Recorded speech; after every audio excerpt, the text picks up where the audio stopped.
So this is another just about journaling, telling the story. What kind of story does this set feel like? When I'm doing this for you, remember that you can stop the video, look at the cards, and do your own story as well. I'm just giving you examples, and believe you me, there is no right or wrong, and that's so important because I feel like sometimes we get graded like that's not the meaning of the card, that's not this, that's understand as best you can all the meanings, and I think that's important. But I think it's more important to read using your intuitive awareness and how the cards make you feel. And the more we journal and the more we go through this process, it's getting in the habit of, what do I see in the card? How does it make me feel? And what's the story behind it? Once you can start telling the story, readings become easier and easier. First off, you've identified with how you feel about the card, and you understand to look for that. And also when you're journaling and you're picking out what color I see first, how does it make me feel? That's the mode you want to go in when you're doing a reading. So when you put the cards out, you can look at them one at a time, but when they're all out together, take a moment just to let them soak in and see what they tell you without like looking at positions or anything like that. What's your first focus? What do you see first? Is it the center card? Is it the card to the right?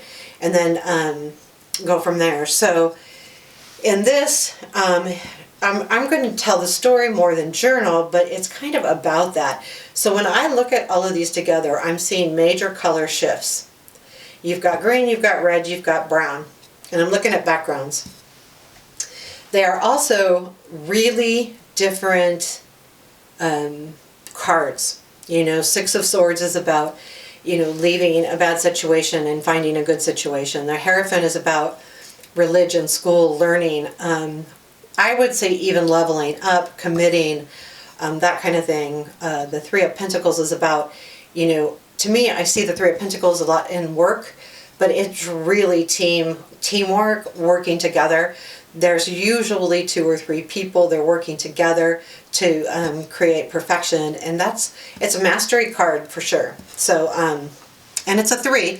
So another thing I'm looking at, and we've got a 6 and we've got a 3. We got a 5 in the middle, which is fine, but 6, these are both mini completions. So it looks to me like if I was to tell the story, this person is finally coming out of their head.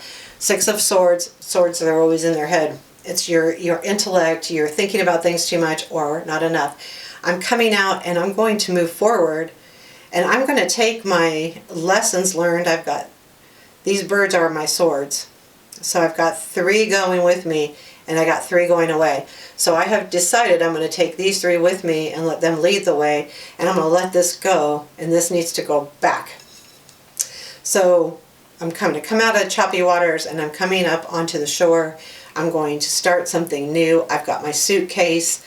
I've traveled away to really get to something better. And as I do that, this is the story, okay? So as I move forward and decide, that I am really moving forward, I'm going to really decide to commit to something. I'm going to commit to having a better life. I'm going to commit to learning from my past mistakes. I'm going to commit to this new journey I'm on, and I'm going to make that commitment, and it's going to make me happy, and I'm going to find the path to, this heaven area, my soul's desire. And as I do that, as I walk through and find that, I am going to be complete again. I am going to be able to work in a team and work in a team environment and master the skills that I need to master, whether that be learning how to leave things that I don't need behind, or whether, no matter what that is, I am going to master that, and I'm going to be good at it, and I'm going to do it with the help of people. I'm not going to try to do this journey on my own. I do need to level up on my own, but once I find that and commit to myself, then I will enlist help from friends, family, whatever, workmates, to really master what I'm doing. So there you have it. There's a story. And that is really helpful for reading, is when you start telling the story and just let yourself talk. That's what I was doing. Honestly, I was just letting myself talk. Then I'm seeing this whole different thing. So if this was a reading, I would see this as a really good, this would be past, present, future, and this is what you're moving forward to. This is out there, and this is a really good place to be, mastering skills, becoming really good at something. Now, if I was doing a reading, I would ask the querent, if I had them in front of me, and ask them, well, what is this?